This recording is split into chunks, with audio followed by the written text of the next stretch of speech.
This podcast is a member of the Place to Be Nation family. Visit us at placetobenation.com, the only place to be in your pop culture world. The longest running weekly episodic comic book podcast in all Place to Be Nation. Broadcasting from the state-of-the-art L-shaped studios at beautiful and serene Ho-Ho-Loon Plaza in Vancouver, British Columbia. Greg Phillips and Nick Duke are the Hard-Traveling Fanboys. Place to Be Nation pop listeners, welcome to another riveting and rousing and arousing edition of the titillating, scintillating, and tantalizing, longest running weekly episodic comic book podcast in all of Place to Be Nation. Welcome to the L-shaped studios in luxurious Vancouver, British Columbia, Canada. That's right. Plaza. They sent us back to Canada. That's right. We went back to Canada like Ken Lashley. And we are the Hard-Traveling Fanboys. I am Greg Phillips, and with us this week, after spending a little bit of time in that little old Facebook TV shows, we will do games, we will do all manner of strange things here and there. But this month, and in we this are focusing... case, it is not a movie or a game, but it is a steaming pile of horse shit. Oh my. Nick coming out of the gate swinging, because that's right, folks, we are here to talk about a television show known as Riverdale. Oh my God. Now, this show debuted last year on the CW network, and for those who don't know, Riverdale is the city that is the home of Archie Andrews, and this is an adaptation, supposedly, of Archie comics. Now, Archie is obviously not a superhero property, but if you've ever been to a grocery store, you can't miss the little digest-size Archie comics that are sitting on the checkout lane at the grocery store. So we figured we are going to be experiencing Riverdale largely for the first time. I did watch the pilot episode when it came on, but I wanted to give it another chance, see if my opinion would change. We wanted to watch 2 episodes of this one. And actually, we were going to watch more, but 2 was plenty. And two was too freaking many, in my opinion. We figured we needed to go outside and get another opinion on this. We needed to spread out our hard-traveling wings. We needed to force someone else to suffer with us because I wasn't going to do this shit alone. And so we reached out to our companion and colleague, none other than the host of the Sunday Groove, a.k.a. Easy Like David Sunday. We reached out to the breastular David Sunday. Mm-hmm. David, welcome once more in a surprise last-minute addition to the Hard-Traveling Fanboys. Well, thanks for having me. I was trying to work in the lyrics to Tight-Fitting Jeans, but couldn't pull it up quick enough. So, well, let's just say after the very unique version of Tight-Fitting Jeans that Todd Weber put on our episode weeks ago, I will never be able to hear that song quite the same way again. Who was singing on that version? Do we know? I have no idea. It was just some guy. Like, I think he must Todd. have found. He must have found someone with an ability to sing in a Conway-like tenor. Well, whoever it was, he's not nearly the accomplished vocalist that star quarterback and all-around solid good guy Archie Andrews is in the steaming pile of horse shit known as Riverdale. Now, he's not just a musician, he's not just a singer, and he's not just a star athlete. He's also a star poet and songwriter. Yes. He's literally good at everything. Except managing his relationships. And Oh, how entertaining. Well, David, thank you for joining us on this somewhat unique edition of the Hard-Traveling Fanboys to take a look at Riverdale. Oh, of course. Yeah, I'm glad to suffer with you. and that's a great way to set the tone and tenor of this conversation, because let's address 2 elephants in the room right now. Well, primarily one giant sake, elephant, here we go. and then 2 mini elephants. The big elephant in the room here is that I don't know if you guys were aware of this, but apparently Riverdale, the show in question, is beloved.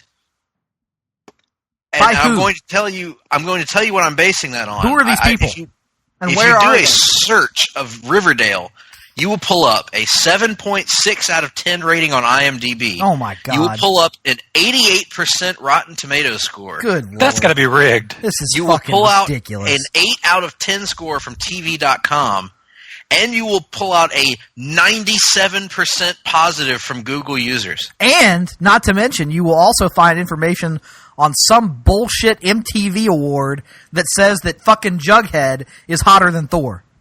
That made me angry last night. I'm not going to lie.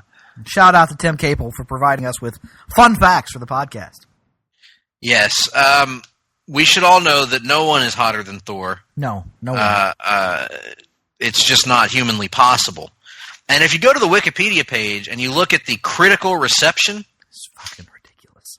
you will see the critical consensus from Rotten Tomatoes, which reads, Riverdale offers an amusingly self-aware reimagining. It's not of self-aware! Fuck that source shit! material that proves Oh, eerie, God. odd, daring, and above all, addictive.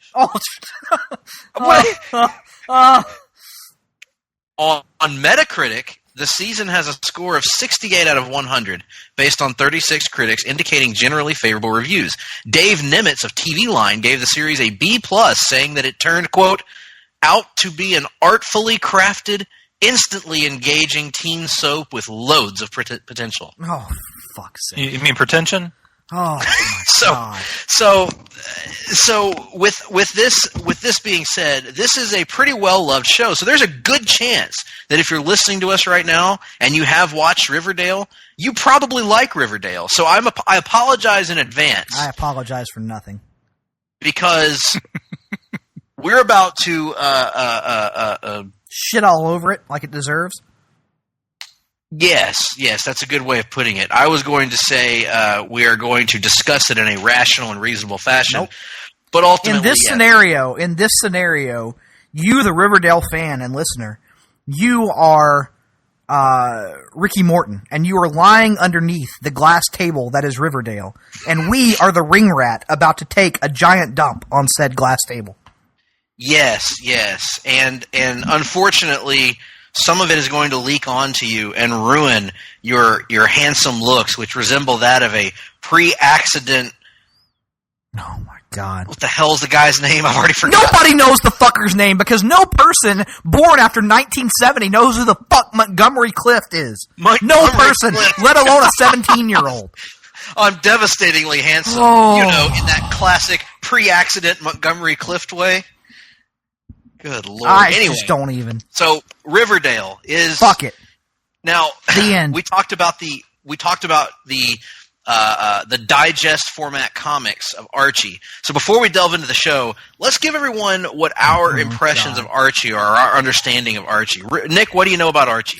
Not much. You, by the way, are a dyed-in-the-wool anti-Archite. That's but not what are your thoughts on Archie? Okay. And your knowledge. First of all I know about Archie is this red-headed, goofy-looking dude who looks not unlike David Sunday with wavy hair, actually. Who is eternally torn between a blonde and a brunette named Betty and or Veronica. I can't remember which one is which. Then he has his friend who wears a crown for some stupid reason and eats hamburgers all the time, named Jughead. Yes, the dude's name is actually Jughead. Outside of that, I have no fucking clue about anything involving Archie, other than the fact that there are always comic books at my comic shop. I never see anyone buy them, and yet the next week they've disappeared. Very good. So we've established out of the gate that Nick is an anti-Archie. How have we established that? In what way have we established that? You have denigrated the concept with your sarcastic, demeaning language. I have literally never read an Archie comic in my life. After Jennifer and Tim's own hearts. Oh, I'm just kidding. So, Archie, to me, I only know Archie from those little digest comics. And I never have actually read an entire one because they always seemed really, really boring to me. Even as a kid. Because, even as a kid, I never found them funny. And yet, so I would open them and I would read them and I'd be like, well, that's not very funny. And then the thing would happen. I didn't understand, girls and relationships, which I really only found out about last week, to be honest with you. And so I was like, what in the world is that? I don't get it. So anyway, I moved on. But they're there and certainly are there. David, what about you? Are you familiar with Archie at all? I mean, I remember seeing them around, but I don't think I ever read any. I probably was intrigued because of the redhead on the cover, just like I was with Jimmy Olsen comics. That I got. That I'm the only one that got that excited to find Jimmy Olsen comics. And that's the thing. Having never read one, but having had it described to me a couple of times, I've always thought of Archie as being very Jimmy Olsen-esque, like gee golly, and just I don't even know, like a 50s anachronism. I don't even know what I'm trying to say here, but I feel like this Riverdale thing is not that at all. He almost looked like, or I guess you could say it's the other way around, that Ron Howard in Happy Days kind of looks a little bit like what you would imagine a real-life version of Archie Andrews to look like, right? God, now I wish that Tom Bosley had been in Riverdale. I don't know who that is. Good one. He played the dad on Happy Days. Riverdale is more like Sad Days, unfortunately. But yeah, so that's kind of what I always imagined Archie to look like in real life, was that kind of deal. And so you get the kind of, like you said, golly gee, as Tim Capel used to put it, golly gee Hawkham, golly gee Rackham is what we need. That's kind of what you expect from Archie, at least to me. So David, you're much in the same boat then, as far as you were intrigued by the redheaded lead character, but you never really delved into the books. Yeah, I guess not, because I don't remember it. If it's golly gee, kind of like that, I might actually enjoy it. But Riverdale is not that. So it's interesting because it's this really awkward looking, kind of dorky looking lead character that looks like he's perpetually stuck in the 50s.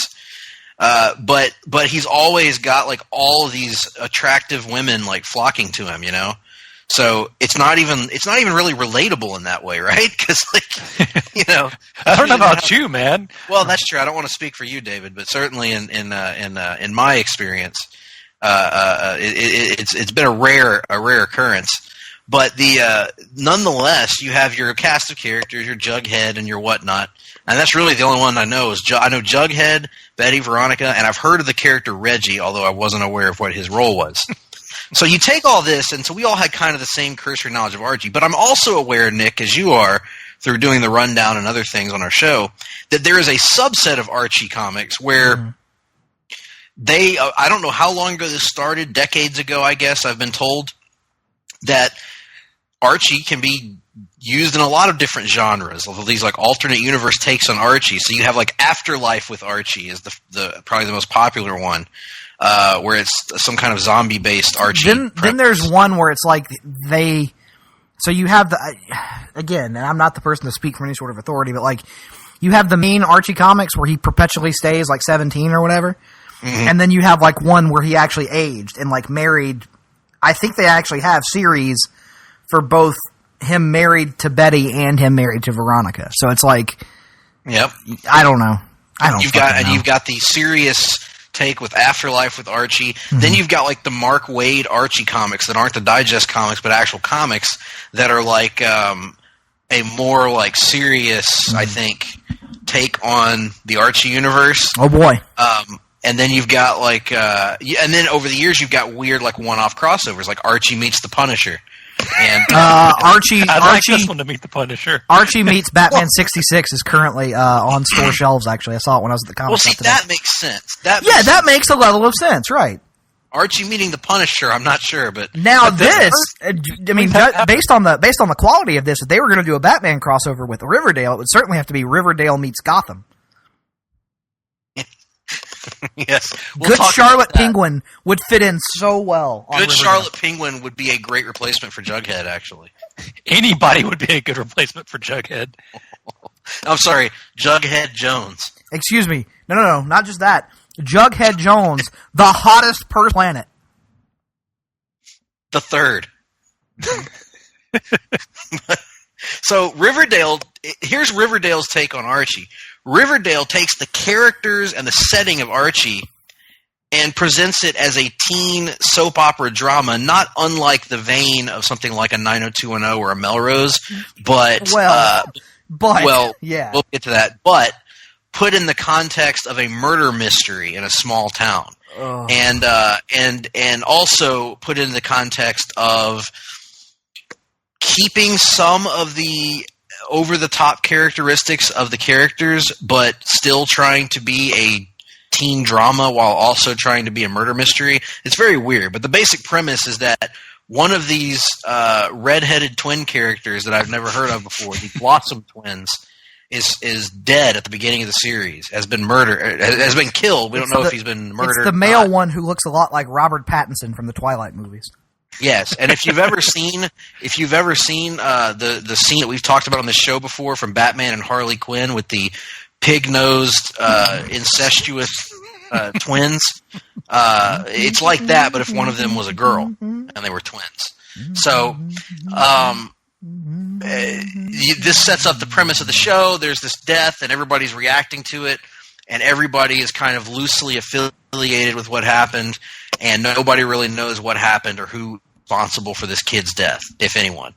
So that's where it is when we start, and then you got to lay out the cast of characters, and there's just so much going on. We watched the first 2 episodes where you do get the murder mystery, but more of the show is built around the interpersonal relationships of the lead character, Archie Andrews, and his lifelong best friend, Betty something.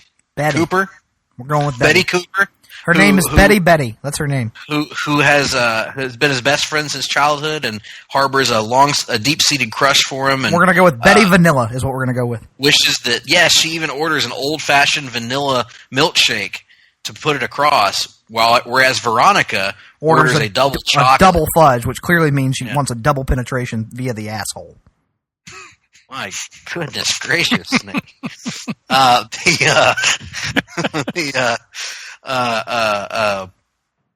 You've totally derailed me with that. So Betty is the girl next door, the lifelong best friend, and pines after Archie, who is oblivious to this and just views her as a friend.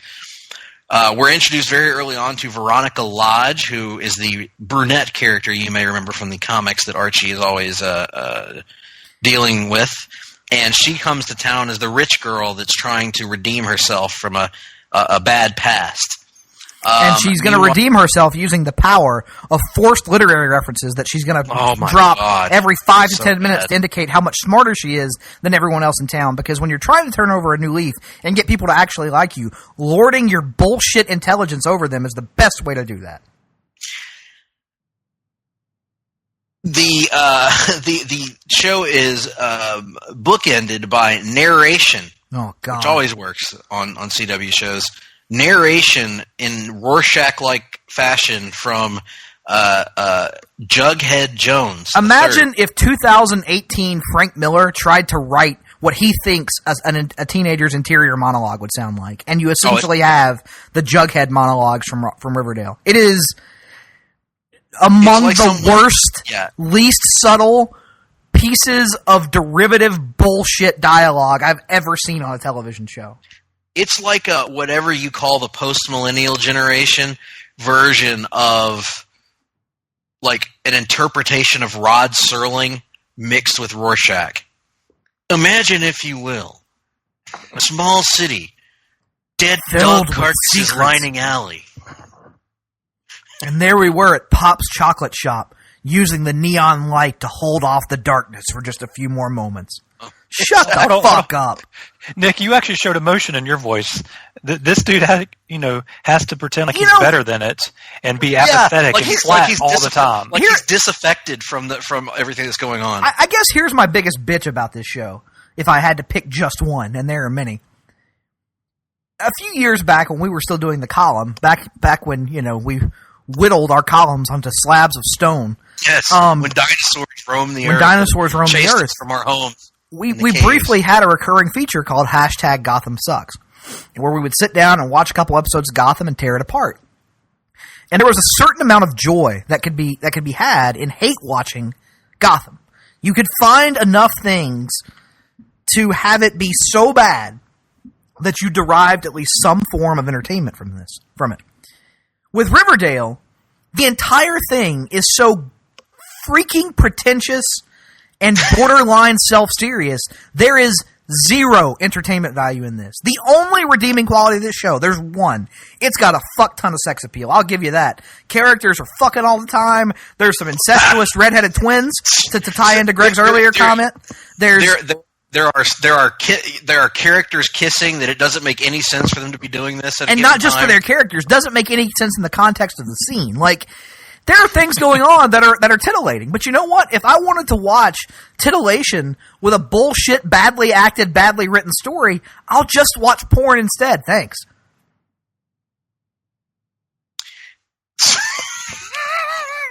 That was pretty good, Nick. That was pretty good. I'm not going to lie. Okay, so you get all these characters in here with the aforementioned everybody, and there's other characters here. There's Cheryl Blossom, who's the mean girl. That she is the sister, the twin of the boy that's killed at the beginning. Name of Jesse Dixon, I think, and Jason Blossom, I think, was his name. So, how does that relate to Blossom of '90s TV fame? How does it relate to Rosebuds of Tim Capel fame? Good question. So you've got all these characters set up here, and there's others as well. There's Mrs. Grundy, the unnaturally attractive young teacher of Archie Andrews, who commits statutory rape by sleeping with him during the summer. There is, there's a lot. Keep in mind, this is Archie freaking Andrews we're talking about, and he is boning his teacher in the first episode, and boning Veronica in the same episode. Well, he doesn't bone Veronica; they just make out in a closet, completely different. Yeah. Oh, I'm sorry.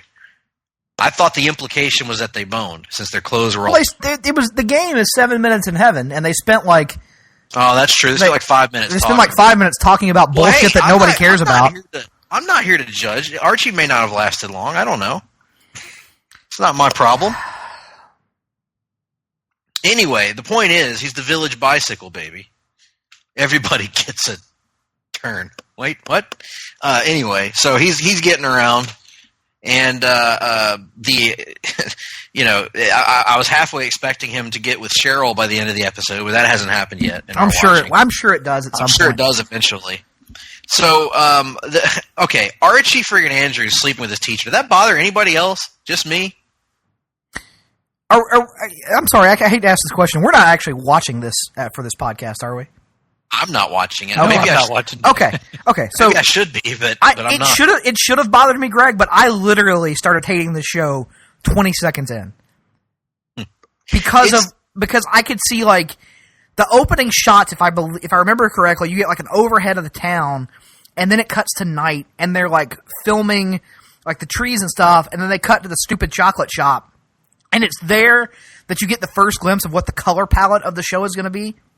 And as soon as I saw the color palette, I fucking hated it. Why? Because I'll tell you why. Because it's that thing that shows do sometimes where they want to have like darkness and offset it with these bright, bizarre neon colors, kind of like Batman Forever, actually. And as soon as I saw the color palette of that shot, I was instantly like, oh God, I'm going to hate this. And then we cut to him fucking his teacher in the car, I think, a few minutes later. And I was like, yes, I very much hate this. And, I'm not here to, whatever the term is, virtue signal or what have you. But I'm just saying that perhaps the character of Archie Andrews is not the right one to have in a relationship with his teacher, Mrs. Grundy, who, as I understand it, was greatly de-aged for the purpose of this show. She had to remove she had the Aunt May anti-dust procedure done. Yes, and dare I say it, perhaps to a greater degree. Listen, let me again, if we're going to talk about redeeming qualities of the show, Mrs. Grundy is quite the looker. I'm not going to deny that. And I can't deny that there's a certain amount of appeal in seeing her pine after this virtually unattractive, much younger person than her. I mean, that, you know, we all like to live that fantasy and whatnot, but it doesn't make any fucking sense, and it doesn't make her come off as a good person, and it makes Archie look like a fucking idiot for protecting her the entire time. So you wind up being endeared to no one. That's the biggest problem. The show goes through all like these twists and turns and nonsensical character moments, and it exists. These things exist on the premise that you are going to be shocked by these moments because you care about the characters and what the moments mean for each character. But you just don't care about any of the characters because none of them do anything that's rational or likable in the entire 2 episodes. It is like, it is so presumptuous. It thinks because you know it's an Archie show, you're automatically going to care about all these characters. When in reality, fuck them. Well, here's the thing. I don't agree 100% with what you just said, and I'll get to that in a moment. With but I which agree part? with most of it. I agree with. Archie Andrews, who's your main character, is utterly unlikable here, and David, perhaps you'll disagree with that. I don't know. I haven't got. No, I hate him on this show. By the end of the 2nd episode, who is likable on the show? Name one character. I would hold up Betty as being fairly likable. Even after the 2nd episode where she's like, I'm mad at you, Archie. Now I'm not mad at you, Archie. Now I'm mad at you, Archie. Now I'm not mad at you, Archie. Make up your fucking mind. Like, well, she's a teenager, and I thought they had her, unlike everyone else in the show, I thought she reacted to the events around her like a natural human being at that age would react. I don't believe that. I think like it's one of those things that we criticize CW shows for constantly going back and forth on things. Except most of the other CW shows we watch, the superhero shows anyway, they will like when they go back and forth, they will give a couple of episodes in between the flip flops to let it breathe. But literally, Greg, in the course of like 20 minutes, she changes her mind like 4 times. And by the end of it, I'm like, well, fuck her too. Fuck them all. Well, yeah. But again, I think I agree the transitions are too quick for her character, but I thought that I think that's more to do with the pacing of the show, but I think that her character, the way that she behaved, I think is the way that you react in a situation like that in high school. I mean, I go back and look at some of my Facebook posts from college, and let's just say I waffled back and forth on things a lot of times. So let's not encourage that. We don't want to get James Gunned off the air, to be honest. That's a good point. Yeah. I will grant you, she's the closest thing to a likable character the show has, but she's not that close. Go ahead, David. I was just going to say, I was going to agree with you, Greg. I mean, it kind of goes with the age. I mean, her being a teenager, I would imagine the emotional flip-flop. And if she had been in love with him for this long, that would hurt, and that would, encourage some awkwardness. I don't know. So it would encourage some awkwardness that as a teenager, she probably would have been a little bit more like, she probably would have held on to a grudge longer than what is implied to be literally 8 hours before she decides, oh, well, now I'm over it. Oh, wait, I'm not. Like, it all plays out in the course of like 24 hours. It's also a weird situation because they establish that Betty that's her best friend. And also, to tie into that whole subplot, so the subplot we're talking about is Betty is pissed at Archie because he made out with Veronica, and she's also pissed at Veronica because Veronica shows up in the town, and 8 hours later, she and Betty are inseparable best friends, because that makes fucking sense. Yes, to the point where when they have their first falling out in the 2nd episode, after they've literally known each other for all of 72 hours, Veronica goes on this ultra serious, long bullshit monologue to Archie about how Betty was going to be the thing that changed her into a better person, and now she feels like her life is irrevocably damaged by the loss of this relationship she's had for 48 hours. Yeah, well, here's the other thing about that. So, not only that, but she actually to give you an idea of the level of pretense that is found in this show, Veronica actually delivers the line at one point to Archie, I just thought Betty and I were destined to be best friends. I thought this is what my whole life had been pointing to. Now, no offense to you guys, either one of you who are 2 of my oldest and dearest friends, I have never thought of a friendship in those terms. I've never thought to myself, by God, it's friendship at first sight. This has validated my life. It's so bizarre. Like, why would anyone say that? So, yeah, but no person would say that, Greg, the same way that no person would say anything that anyone says on this show. People talk like this. I want to talk more about Archie, though. David, you were mentioning also briefly that you agreed with me that with both of us that Archie is totally unlikable in this show. Talk a little bit about that of the Archie character here and how you took to him, or opposite of that. Well, I hated him from the get-go. Like, I went into the show wanting to like it because I do like well-done coming-of-age teen things, way more than probably a 34-year-old man should. Like, I love Perks of Being a Wallflower. I love a lot of things that picture high school and some stuff like that. So, like, I wanted to like the guy, and he's a redhead. So, I mean, I want to like him. But he is so unlikable early in the show based on decisions and everybody telling him how talented he is, and like talking like his songs are deep. Like all this crap about it. I'm like, this is garbage. How is that deep? How is that a talented song? Like everything about him I hated within just a few minutes. Like I wasn't completely hating the show immediately, but I hated him. I knew there was like him and Jughead I hated pretty quickly. He's essentially teenage redheaded Rick, where everyone around him, no matter how stupid and annoying he is, tells him how great he is. How great he is. It's Rick is talented and is a decent guy to begin with. So I mean, I don't know. You know, just fuck it. It's that thing where everything that happens in this universe that they've created revolves around this character. Mm-hmm. Everything, which is fine. Like his teacher's in love with him. Which to that point, Greg, that's okay, because like I think sometimes we criticize these CW shows for getting away from the lead character. Like we criticize The Flash for not being more about Barry Allen, or we criticize Arrow for not being more about Oliver. I don't have a problem with most of the things in the universe revolving around him. The issue is there has to be something to the character at the center that makes you care about the universe revolving around him. But when there's a black hole of suck at the center of that universe, and it's hard to care about a character when everyone is telling you should care about him. Show us, don't tell us. Okay. So his teacher's in love with him, or at least in lust with him. I'm about to say she's not in love with him. His two gorgeous girls are in love with him, essentially. Veronica's getting there. We all know that. His dad wants him to work with him because he's such a good and hard worker. He's the best player on the football team. He is a star. We're told that he is a great and deep musician.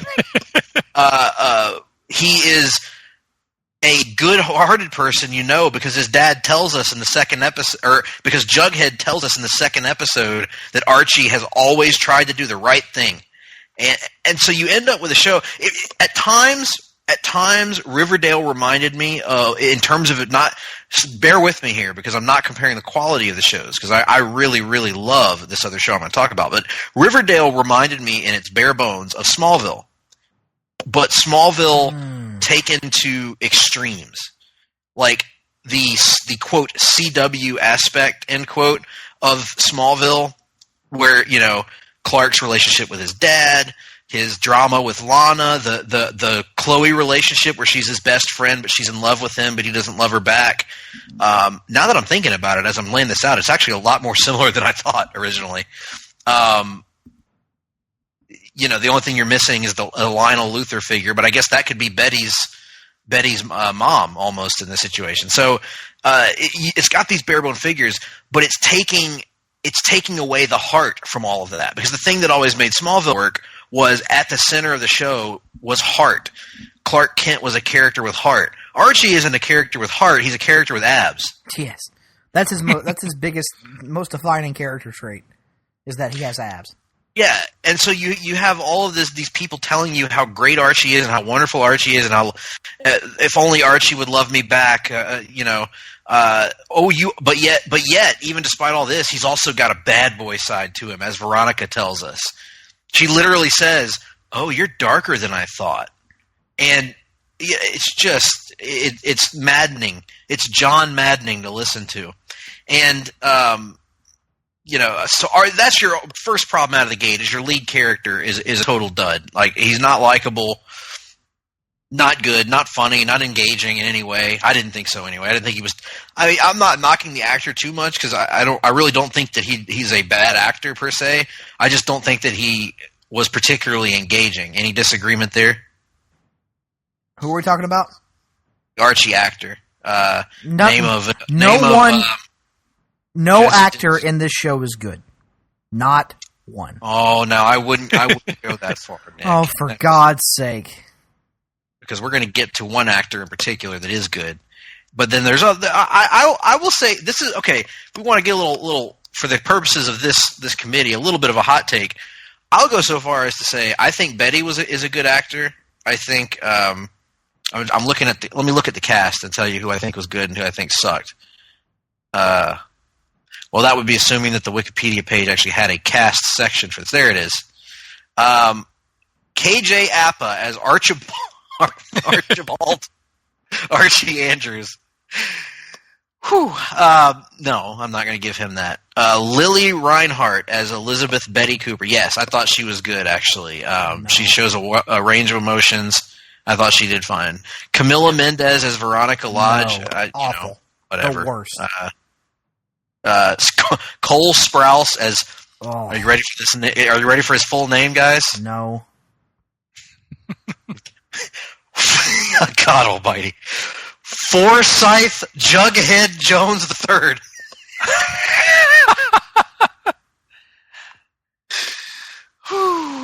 No. Marisol Nichols as Hermione Lodge, Veronica's mother. No. I think she goes way over the top with it, which would be fine in a better version of this show that is a comedy. Madeline Petch as Cheryl Blossom, she's fine. Ashley Murray as Josephine Josie McCoy, she's not really a character from what we've seen anyway. And then there's other characters here that we haven't been introduced to yet, including Hiram Lodge, Veronica's father. And amazing name. It really is. But yeah, oh, and of course, I would be remiss in not mentioning 90210 alum and 8 Seconds alum, Luke Perry as Frederick Fred Andrews, Archie's father, who owns a construction company. And there is something that I want to get to a little bit later because I'm not done shitting on everything yet. So, David, when you hear that list of characters, what are you on Nick's side or are you on my side? Do you think there were some good performances in there, or is it largely shite?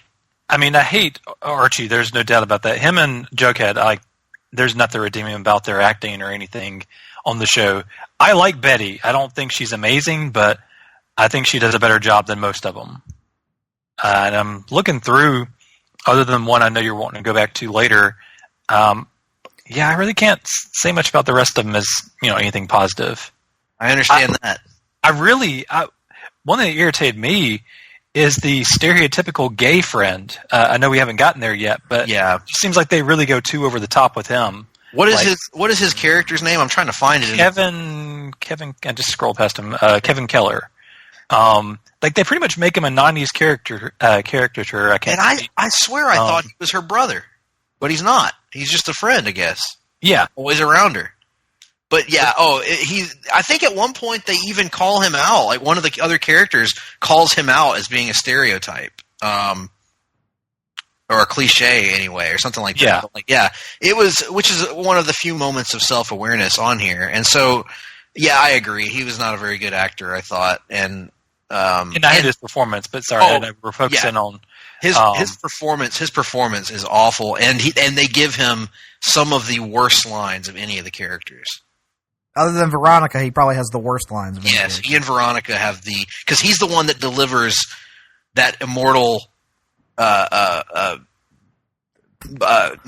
old fucking line. 50s actor line, whatever the fuck his name was. That's the thing. Okay, we got to steer away from the acting because the acting we've established is largely crap. I have a little bit more time for it than you guys, but okay. So let's get to the what we've talked about this with Gotham. Yep.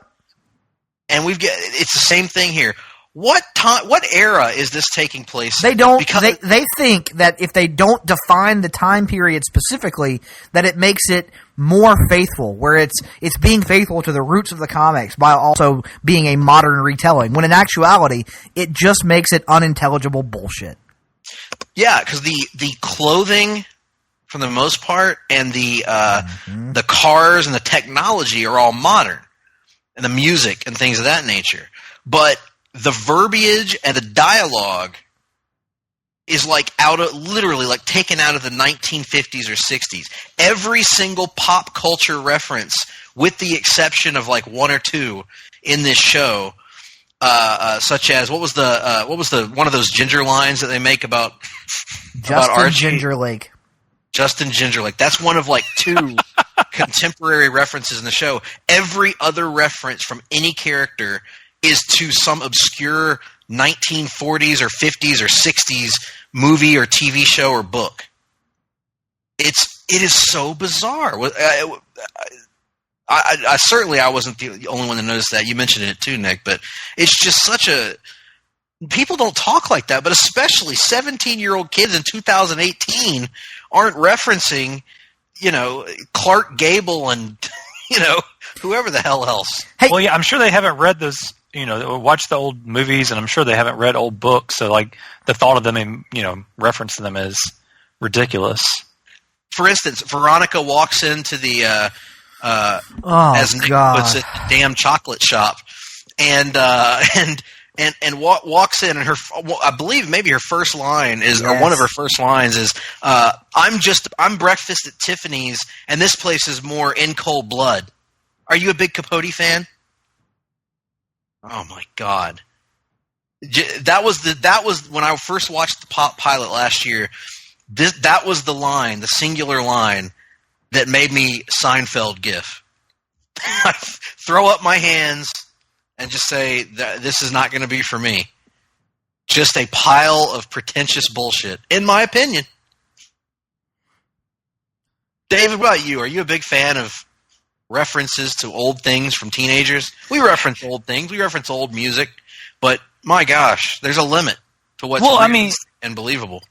And music is a lot more believable than the classic movies. I don't know any young person that watches classic movies. I don't watch classic movies, not that classic anyway. So I find that more ludicrous than the music thing. Well, and the idea that not only are they watching classic movies or reading classic books, because, okay, there are people out there that do that, I guess, but not that everyone would get the reference, as they clearly do in this group, because everyone laughs. Every time someone makes one of these references, everyone in the group laughs. So they all get it clearly. So, like, but then also, they don't just know the movies and the books, they know the personal lives of the stars and the authors from back then. Because this guy, Montgomery Clift, the accident that this kid's referring to, I had to Wikipedia this. This guy was in a car accident that disfigured his face and had to be reconstructed, and thus he was never the same again in Hollywood. Or how about fucking Veronica referencing Our Town, a 1940 film based on a 1938 play by Thornton fucking Wilder. Nobody gives a shit. Thornton. Now there's a name that needs to come back. How come you don't hear any Thorntons anymore? All I'm saying is this show is horseshit. So, David, what's your take on the whole time displacement aspect of Riverdale? I'll be honest, I didn't pay much attention to it. Maybe I noticed it last year. That's the smartest thing anyone's said on this show to this point. Well, I mean, maybe last year I paid more attention because I stupidly watched, I think, 4 or 5 episodes last year. Good Lord, why? I'm going to get there because of all those, CW commercials, Dare to Defy, and they would have all the hot scenes from the show. And so I kept thinking, it's going to be the next episode. It'll be episode 3. Well, it wasn't. It'll be episode 4. And then when I finally got there and it, really wasn't that great of a scene, and I was like, why am I being sucked into this? David is saying essentially that Riverdale has given its viewing audience a case of blue balls. Not exactly what I'm saying, but I mean, the commercials, how those CW commercials are. They're, the same thing over and over again, and they intrigue you a little bit, but... except Dynasty. I've never been intrigued by Dynasty commercials. Well, I mean, I didn't watch it, but... I didn't know that. No, I said I didn't. I didn't watch it. Oh, dang it. I almost did, but I wasn't going to do have the Riverdale syndrome again. But so anyway, I watched 4 or 5 episodes last year, hated it. This time around, I was watching it, but I wasn't paying nearly as close of attention as y'all were to the dialogue, at least, and definitely didn't give a thought about the time frame or the time period. And certainly not Thornton Wilder.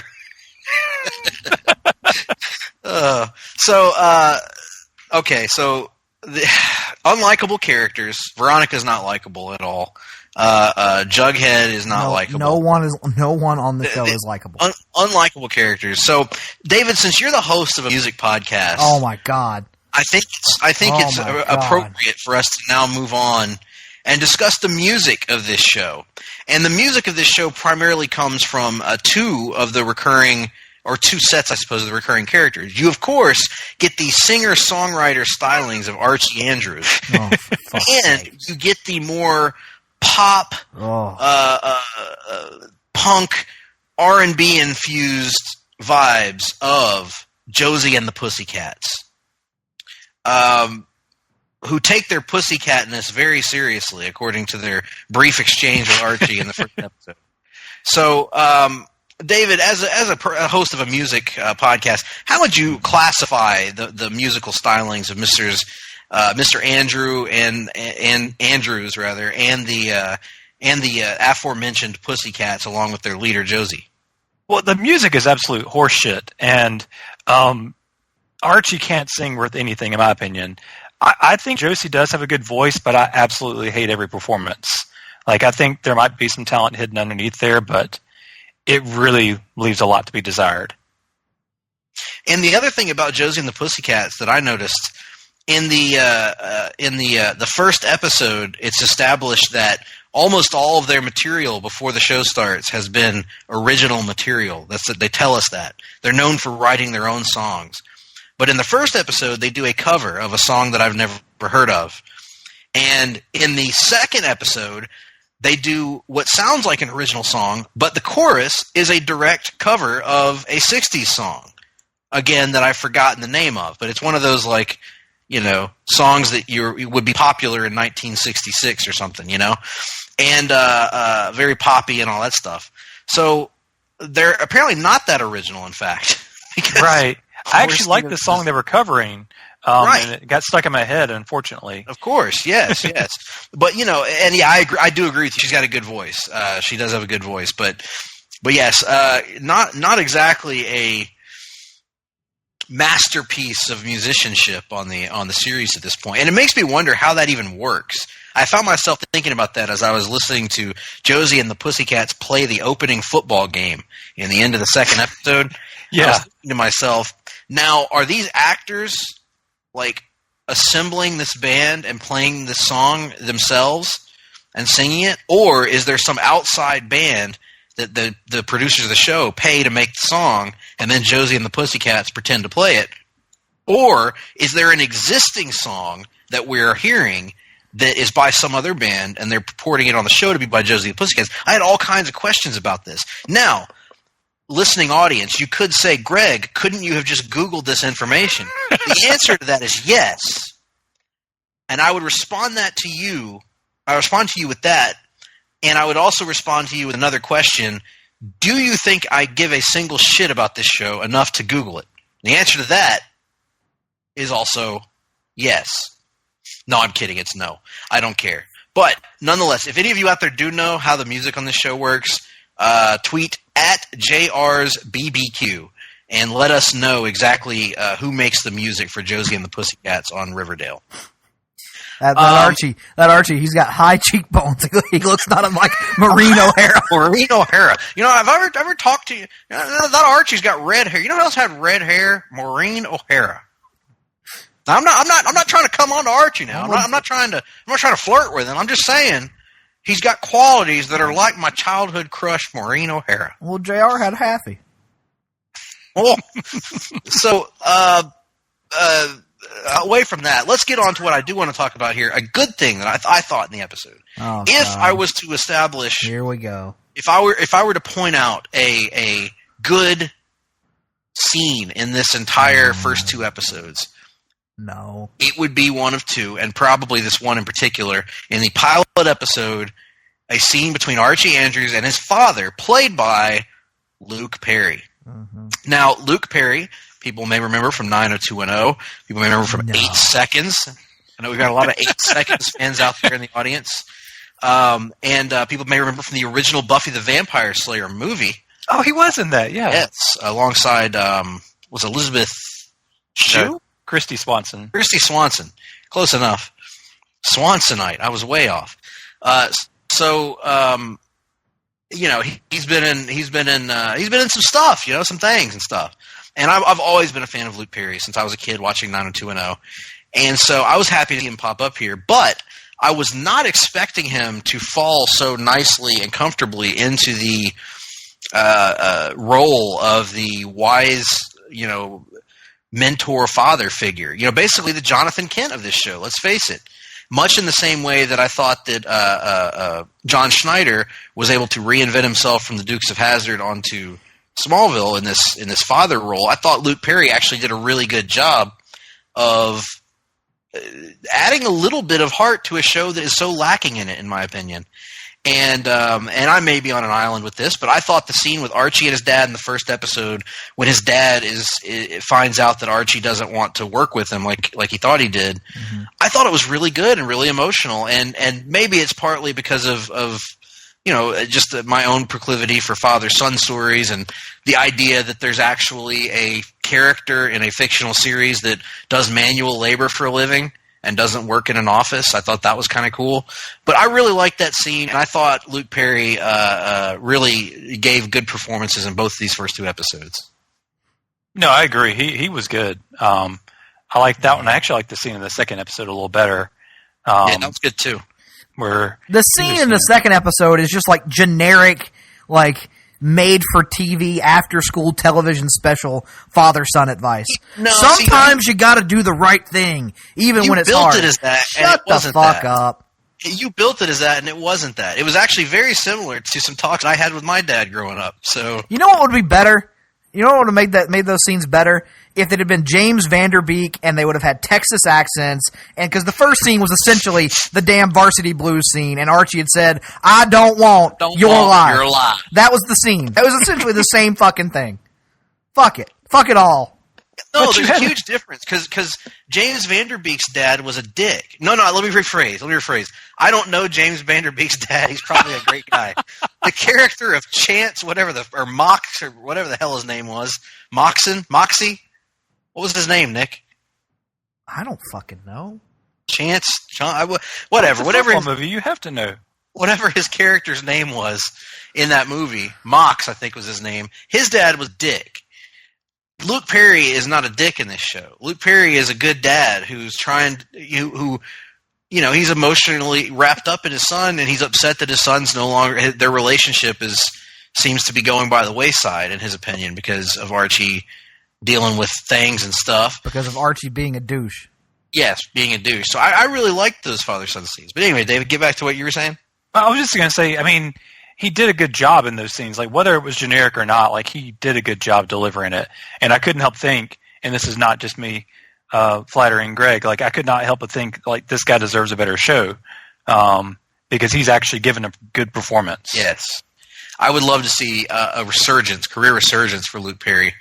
Get him on something that doesn't suck to this degree. But then again, it's very popular. People love it and all that crap, but, whatever. Not for me. People also like The Big Bang Theory. People do. And speaking of banging, there's lots of banging in this show. Mm-hmm. As we've established early on. Grundy bangs Archie. Veronica and Archie make out. It looks for a brief moment as if Veronica and Betty are going to bang, but they don't. Then it looks like Cheryl and Betty are going to bang, and they don't. I don't think Jughead bangs anyone yet. Oh, the kid Kevin, he bangs Moose in the forest or whatever. Then there's who else is there? There's got to be others that I'm leaving out here. Maybe not. Do you know who was weird in this show? Is the principal. That's one thing I was going to call out. So did you guys notice how there's no black characters in the show except for authority figures? That's yes, right. I noticed that tonight. There's no black teens at this university. The mayor is black. The principal is black. The owner of the chocolate shop is black. And it just like, those are the only black characters they have are these token authority figures. It makes no sense. Oh, and Josie. But Josie's just there to sing. She's not actually a character in these first two episodes. Right.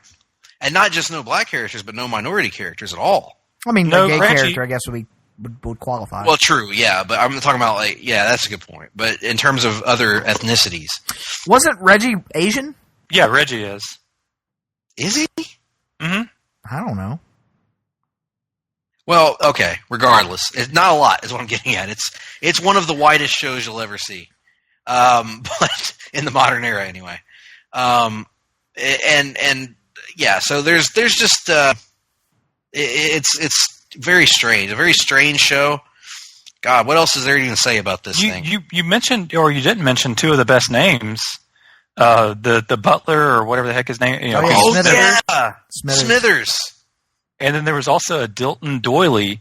I don't have a clue who it was, but I wrote that name. That's right. At the very beginning, he's the leader of the Boy Scout troop that finds the body of the kid washed up, or not the body, but sees what's her name sitting out there all alone on her own, and the redheaded girl, Cheryl Blossom. Yeah, and his name is Dilton Doily. It makes me think of "Oh Brother, Where Art Thou?" So that's something. Oh my gosh! Now that would be a better show. Whatever you call it, the city that they're in primarily at "Oh Brother, Where Art Thou?" Oh, you would clearly call it Mississippi. and that would be a much better show. I would watch that in a heartbeat. It would do probably a rating of 0.002, but I would be part of that 0.002. Yes, I don't know. The Coen Brothers stuff is pretty popular, so it might have. That's true, and at least we'd know what time period it takes place in. Yes. The era of Pappy O'Daniel. Governor. Anyway, so trying to figure out what else there is to say about all this. What would Carl Childers say about it? About what? About what? Just anything regarding the show. About anything. All right, hang on. Let me see here. You might say something along the lines of, God, I don't know if I can even get this out. All right. I don't know if Carl can even get this out. Old man Jones had a boy named Forsyth Jughead Jones III. He used to make quite a bit of sport of me. Quite a bit of sport indeed.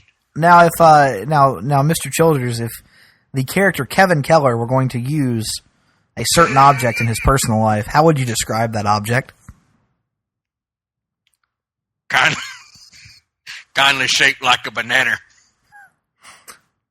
And what would if you were going to say it resembled something besides a banana, what would it resemble? Some folks calls it I don't just know it. Damn it, Craig!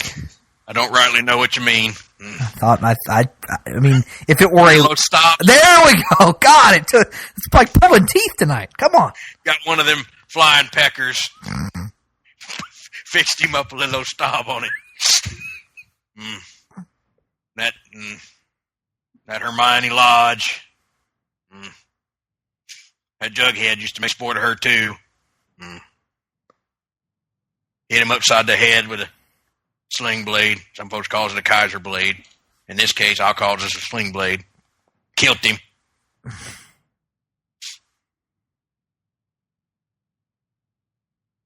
The show fucking sucks.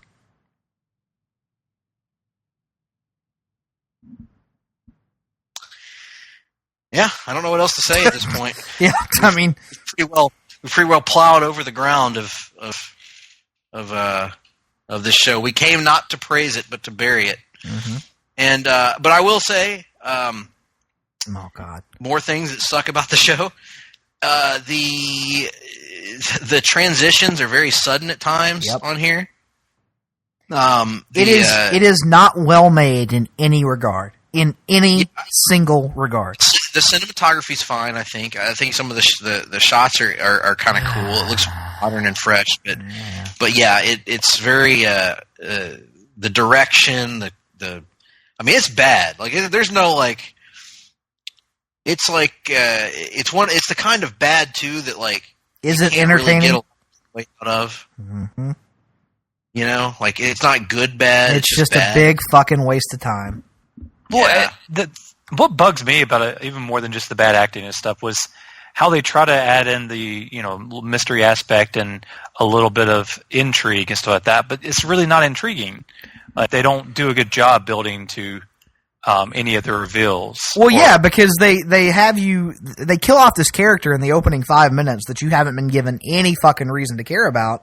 And the only way they try to make you care is by showing the emotional trauma of the most unlikable character on the show, the villain of the fucking first 2 episodes. So if you're supposed to hate the person who is most emotionally affected and you didn't know the person who was actually killed, why do you give a shit? And the answer is you don't. And if you do, you were objectively wrong.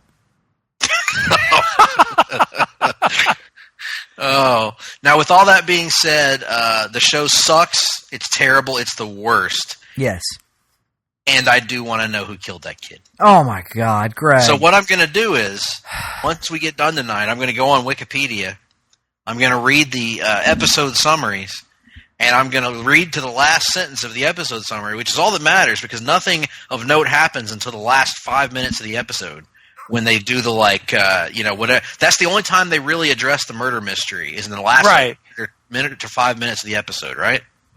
Yeah, that's what I was trying to get to. I just couldn't figure out how to word it. Because even at the end of the second episode, they do that scene where Cheryl Blossom breaks down crying and she goes into the locker room, and Veronica goes in to console her, even though they're arch nemeses, and it's supposed to be a moment of Veronica showing maturity. And so she sits down next to Cheryl, and Cheryl says, he's gone. He was supposed to come back, but now he's gone.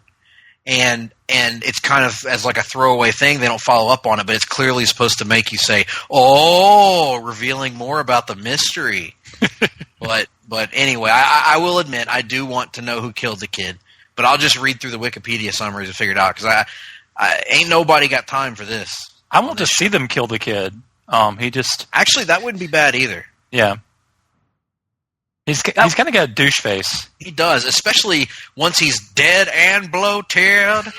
And they actually refer to his dead and bloated corpse, and as he's being examined. But yeah, and the other thing, okay, I did not, and I know they probably explain it later on, but I'm sorry. You need to figure out if you're trying to be a serious murder mystery drama. If you're trying to be a weird, like, satire, if you're trying to be an over-the-top soap opera, if you're trying to be – which I think that's the closest thing that it's trying to be is a soap opera. But then you need to figure out, you can't keep straddling the fence between this serious melodrama with Archie and Betty and then this over-the-top absolute caricature of an individual that is Betty's mom that is not like any person that's ever lived. And just a complete caricature. And then there's who else is there in the show that's like a caricature? I don't think help me out here, guys. The characters that just seem like all of them. A lot of them. Moose for sure is a caricature.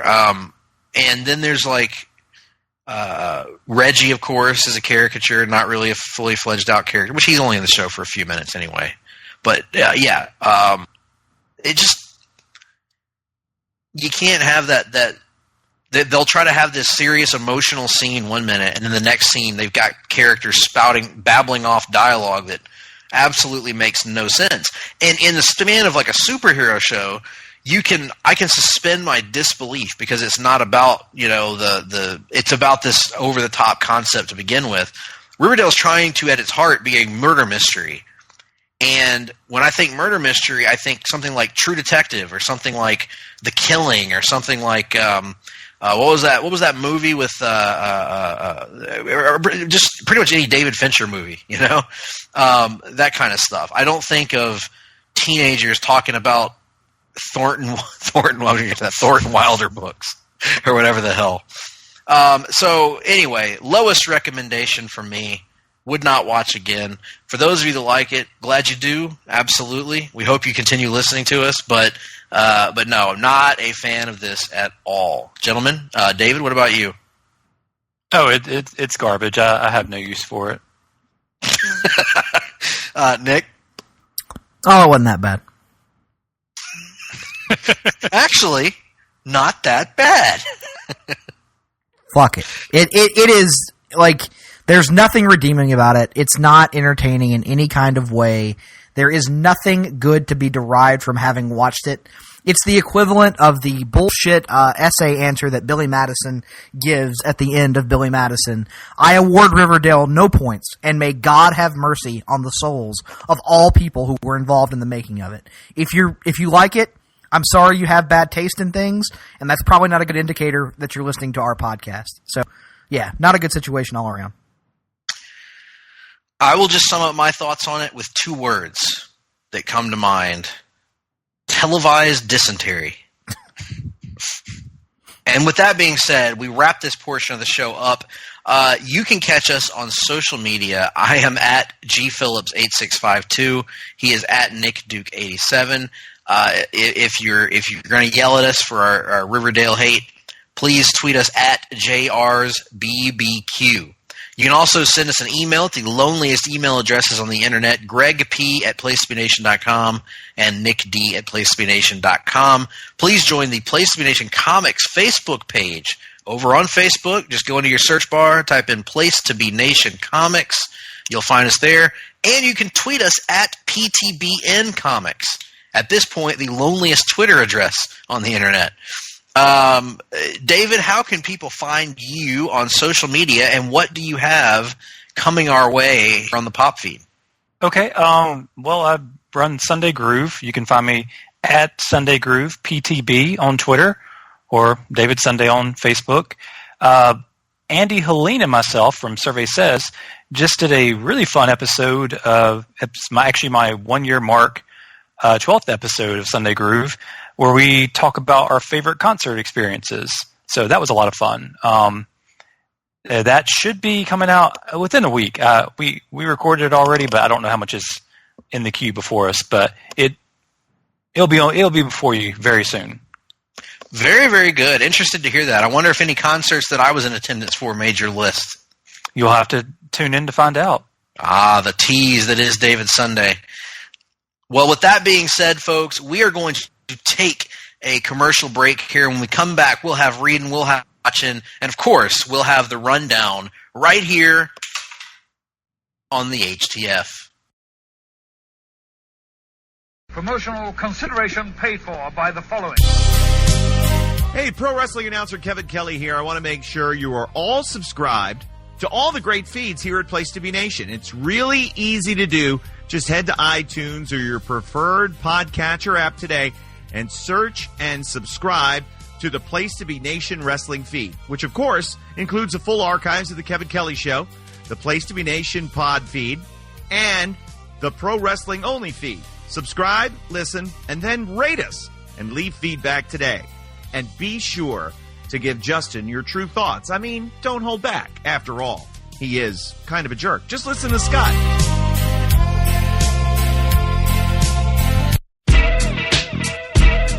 Place to Be Nation's JT Rosero and Chad Campbell here. We want to let you know that we have a ton of great podcasts available to you on iTunes, Stitcher, Google Play, and PlaceToBeNation.com. We offer them to you on 2 great feeds. On the Place to Be Nation wrestling feed, we bring you the Mothership, the Place to Be podcast, along with Main Event, Survey Says, the Monday Night Wars, and our monthly pay-per-view reaction show, as well as Jeff Learns Wrestling. In addition to these full-length shows, we also deliver special network podcasts and pod blasts on topics old and new. Over on the Pro Wrestling Only feed, we dive deep inside the wrestling business with a stacked army of experts leading the way. The feed features potpourri shows such as This Week in Wrestling, Greetings from Allentown, Match of the Week podcast, and the Military Industrial Suplex. We also have shows that focus intently on certain topics like Through the Years, Worldcast, Strong Style History, Strong Style Story, and Mount Olympus. Plus, the feed has the full archives of legendary shows like Titans of Wrestling, Where the Big Boys Play, Letters from Center Stage, and Letters from Kayfabe, plus much more. And on our very popular Place to Be Nation Pop podcast feed, we offer such great shows as Talkin' Pop, the Glenn Butler Podcast Hour Spectacular, NBA Team, PTB in Play, Sunday Groove, Breaking Balls, and Lucha Undead. As well as a veritable podcast heaven for comics fans. With the Hard-Traveling Fanboys, Sellers Points, Todd Weber's Conversations, Geek and Sassy, and Marvel Age podcasts. You can find all of these current shows, plus archives of our past podcasts, including The Kevin Kelly Show, as well by subscribing to both feeds on iTunes. And while there, be sure to rate and leave feedback today. All these shows, plus others, available at PlayStation.com, where we cover pro wrestling, sports, movies, comics, plus in-depth stretch projects, and more. Be sure to support our site by using PlayStation.com/Amazon when doing your online shopping, and download our free PTB Vintage Vault Refresh ebooks via the links on our site. We also want to thank our friends at Boneheads Wing Bar in West Warwick, Rhode Island, and Fall River, Massachusetts, and historyofwrestling.com. Be sure to follow us on Facebook, Twitter, Instagram, and Tumblr as well. PlayStation.com, the only place to be in your pop culture world.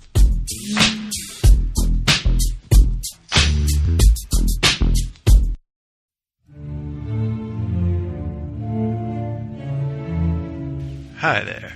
Have you recently gone through a crisis? Did you find out your friends had been lying to you for years to cover up something they did? Have you discovered that one of your bitter enemies might actually be 3 people?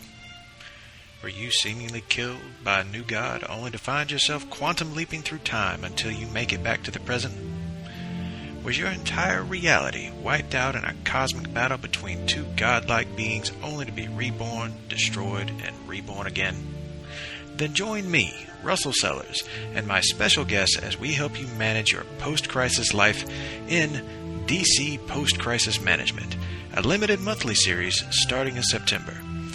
We can't promise you closure, but we will try to avoid destroying your hometown and turning you into a homicidal maniac who wipes out time.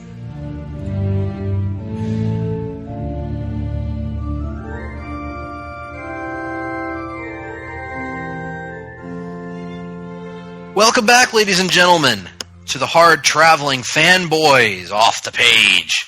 Well, actually, our Off the Page portion is done now. We want to thank David Sunday again for joining us. Catch him on Sunday Groove PTB on Twitter, and look out for the Sunday Groove podcast.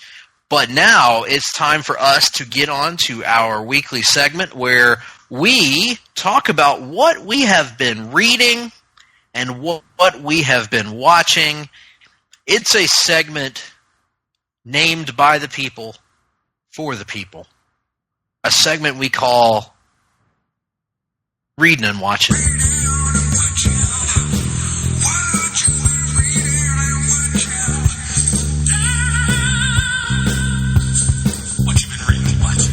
Nick, I am steady at work on our next long book, so I haven't been reading anything other than that. What about you? Yeah, I haven't read anything either. But I did watch something. Oh. I completed, I was able to finish up Season 2 of Jessica Jones, and I will say it was outstanding. It was not to the level of Season 1, obviously. I don't want to give away too many plot points, but, because you're going to watch it at some point. I loved it. And Trish Walker is now objectively the worst person in the Marvel Netflix universe. I got no time for some Trish Walker. The worst person. The worst person. Worse than Kingpin. Yes, to me, the worst fucking person. Who has killed people by stomping their heads in, innocent people, and murdered the innocent journalist Ben Urich. I'm going to withhold comment. Okay, fair enough. Worse than crying Karen Page. Oh, if you can watch Jessica Jones Season 2, Greg, and try to argue with a straight face that Karen Page is worse than Trish Walker, then there's no discussion we can have. There is no common ground. Trish is the fucking worst.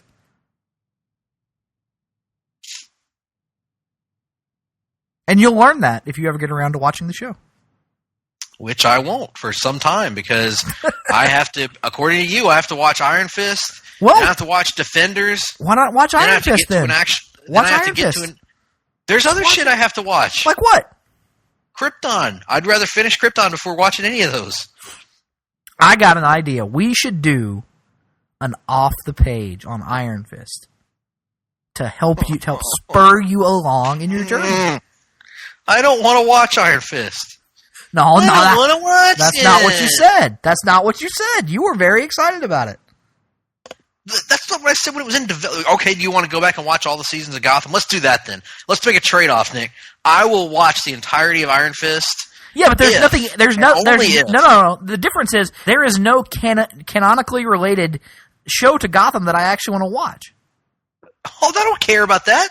I don't give a god dang about that. I can read on Wikipedia what happened in Iron Fist that I need to know for the other shows, which, by the way, will be nothing for The Punisher, which is the one Marvel show I really want to watch right now. But you won't let me, because you won't let me skip Iron Fist and Defenders.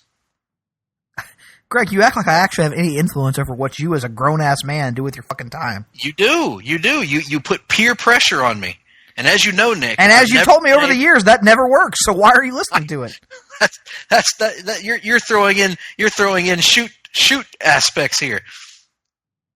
Shoot aspects to our characters.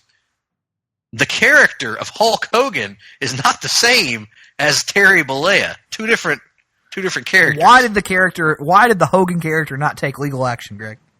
That's a great question, Nick. He was run over with a Hummer. Now, to me, his character should take legal action and file formal charges. Mm-hmm.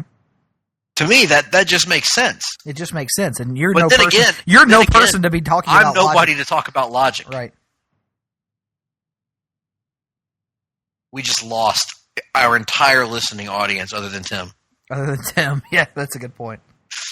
Anyway, but what listening audience do we have other than Tim? So, what do we got? So, yeah, well, very good, Nick. I'm glad to hear you enjoyed Jessica Jones. I do want to see it. I loved season 1, as you know. It's my favorite Marvel show so far by a landslide of the Netflix shows. And very, very much looking forward to that one. But again, got a lot to get through in order to get there. I also still want to watch Cloak and Dagger, by the way, which I really enjoyed the first 2 episodes of. Mm-hmm. All kinds of stuff here, Nick. I haven't watched Runaways. I haven't watched Legion Season 2. I haven't watched any of The Gifted or The Grifted, which, of course, is a show from DC about a young grifter from the Wildstorm universe. There's all kinds of things that I haven't watched. But I haven't watched anything this past week anyway, and I was going to start on Arkham Knight, but stop me if you've heard this before, Nick. I didn't. So yes, that happened for about a solid 3-month period there when you had a PS4 before you had a PS4. Well, I was also commuting 2 hours every day, so it was a little harder for me to play video games at that time. Mm-hmm.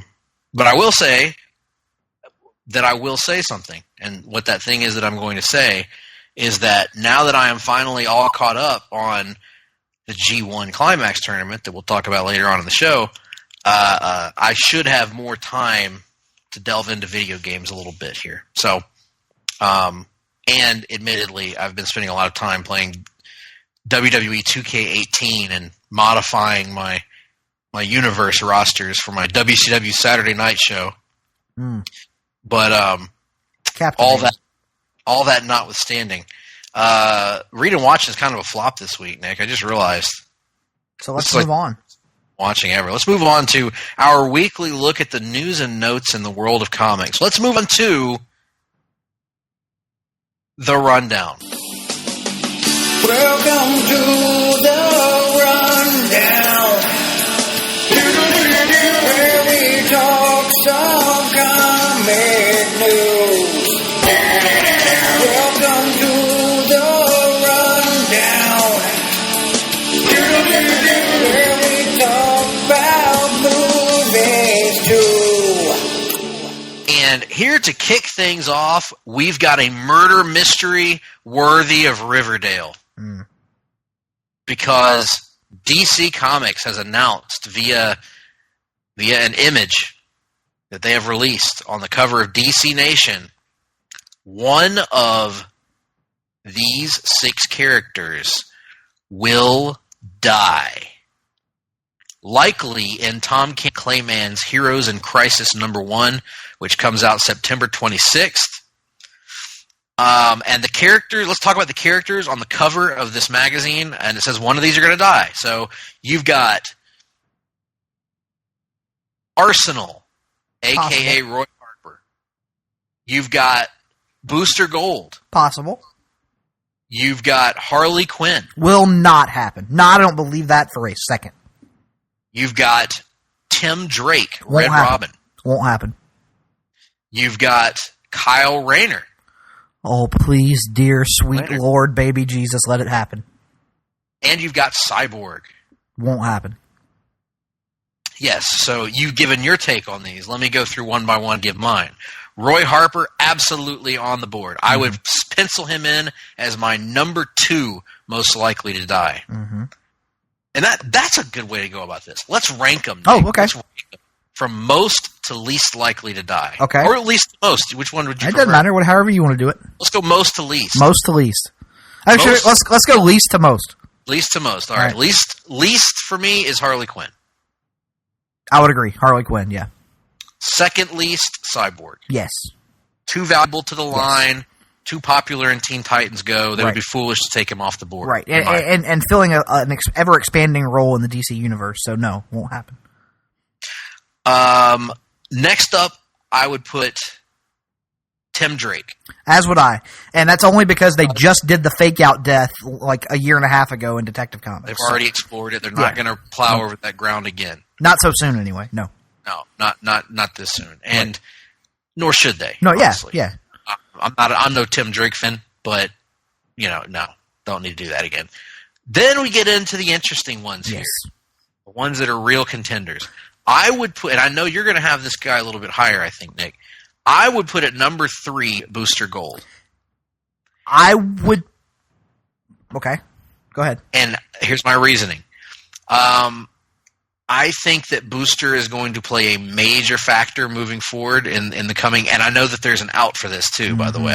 I know that this doesn't necessarily mean that this is a permanent death. Right. Or you know what I mean, permanent in comics is like a year, but I don't even think it's going to be that, potentially, if it is Booster. And I do think it's possible that it's Booster, but I put him 3rd because I don't think he's overwhelmingly likely. I think that there's a good 50-50, put it for him, where I think he's got a lot of value, and I think he's going to get a big push in the coming months. Anyway, that's just my take. And I think these other 2 characters are more expendable. Okay.